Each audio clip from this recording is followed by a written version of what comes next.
So I want to talk through a little something today because I'm going through it right now. So I'm just going to sort of talk out my process a little bit and kind of just basically share and talk it out with you guys. But I am getting ready to leave this house. So this, you can see it behind me, this like incredible beach house that I have been in for the last couple months while I'm in Nicaragua. And it's just been like one of my favorite places, and I don't want to leave at all. I'm very comfortable here and I get very attached to my spaces sometimes, especially when they work well, right? It's hard not to get attached to a space when it works really well for you. So I want to talk through kind of some of my processes that I've been going through today and just what I noticed myself doing and kind of how I talked myself down from different emotions and stuff that have been happening today. So many of you guys probably know that I move around a lot. I love to travel and experience new places. And because my practice is remote, I can do that. So I can come to like new and amazing places like this, and I can spend months at a time or weeks or days or whatever I want. So that gives me an incredible amount of freedom that I'm so thankful for, and I worked really hard to create. And I chose to create, right? So this is what I wanted. At the same time, as much as I love to move around and I'm very into like minimal living and that sort of thing, I tend to get really attached to my space when it means a lot to me, because a space can be so invigorating and safe, and it gives you energy. It's a very connecting sort of energy, and I really like to find spaces that do that for me. And then when I do, I have a hard time leaving, right? Even if it's a temporary space and I know it's going to be temporary. But this isn't something that's new for me. My family makes fun of me because I've gotten attached to a lot of places. And every time we moved a lot when I was younger, I can't stand this way because the sun's crazy. I would take a lot of pictures of the house. Like, this started when I was little. I would take pictures of every single room because I wanted to remember that space, because spaces hold energy for me. They hold memories, and I like to remember them. So I started doing this when I was really little, and I've done it, my whole life. Not as much now that I move around so much, but the point of this whole long facet that I just went on is that I get attached to spaces, and sometimes when I leave, it's hard for me to deal with that, and sometimes emotions come up. So, wrapping back around to my point, I am leaving this space, and this is what I planned on. I planned on this amount of time, but it's been really hard for me, and I've had some emotions come up, some sadness, some like attachment, some feelings like, like I don't want to leave. How do I stay longer? How do I make this, last longer? Just kind of feeling like upset, a little bit like emotional. All of that stuff is coming up for me. So this morning, while I was laying in bed and I didn't want to get out of bed, I like pulled up my blinds and was looking over the ocean and just like taking in this moment, but feeling like some negative emotions because I don't want to go. And so the way I talked myself down from that, and I realized what I was doing was I reminded myself of all my little sayings that I use and things that I use to help calm me down from that. And there's a couple different things that I like to turn to. One, I wear on my wrist. So I have a lot of these mantra bands, and one of them is que sera, sera, right? Which is what will be, will be.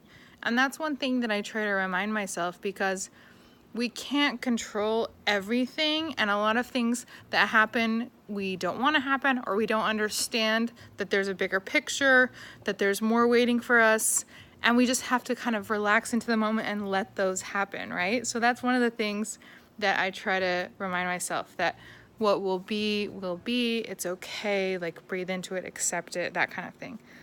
Along the same lines, something that I got from practicing Vipassana meditation is the idea of anicca, however you want to say that.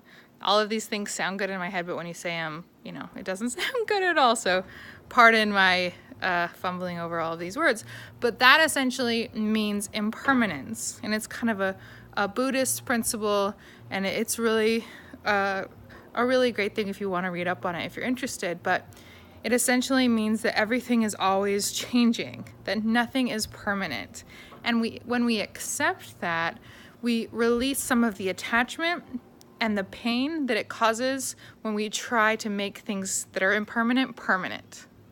And that's been a really powerful thing for me to realize and to work through a lot of pain with, because when you let go of that, it changes your mind frame. So literally in bed this morning, I was saying like, anicca, anicca. Literally, I was doing this in bed. Sounded probably crazy, but I was saying that to myself because nothing is permanent, right? And what I was trying to remind myself was that everything always changes. Everything always changes. And you can't change that, and you can't make that not true. That's just true. Everything is always changing. But you can appreciate what you have. So the idea of that concept for me is, I can't change this, but I can sure appreciate it and enjoy it and be as present as I can while I have it. So that's what I try to do when things are really great. So this is my last day in this place, and I've been trying to be extra present and appreciative and just loving this space and everything that it's given to me, and just kind of enjoying it, and not adding a crazy to-do list, but just letting myself enjoy it, right? So that's a big piece of this. And I think that both things are important here. It's that we can't change something, so getting attached to it is just going to cause pain. So we need to appreciate it as much as we can while we have it. And if it's bad, the flip is true. We can understand that, hey, this is not permanent. This will not last forever, so I'm okay. Like, I'm going to be okay because this isn't permanent. So if it's really a bad situation, this is helpful.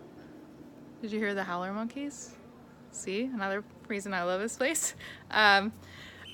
So that's something that you can use if something's bad, right? Okay, this isn't permanent. This will go away. Even if it doesn't feel like it now, this will go away. This is not permanent. Nothing is permanent.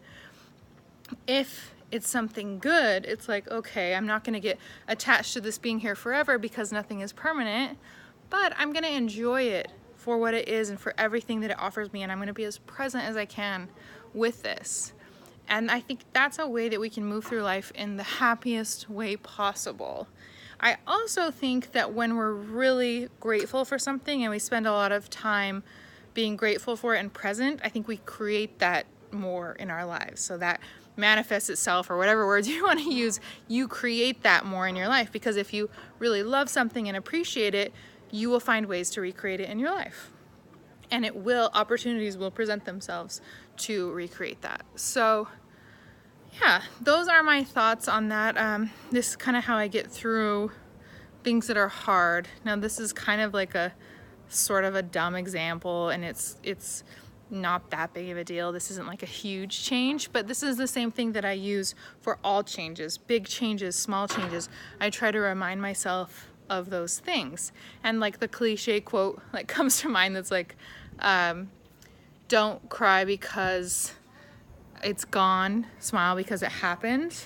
And I don't really like that, because I think you should cry and let it out and let those sad emotions out. But I do like the shift that it kind of puts you in, that's like, even when things are gone or they're leaving or they're fleeting, we should appreciate that we had them. And I don't think we spend enough time really appreciating what we have.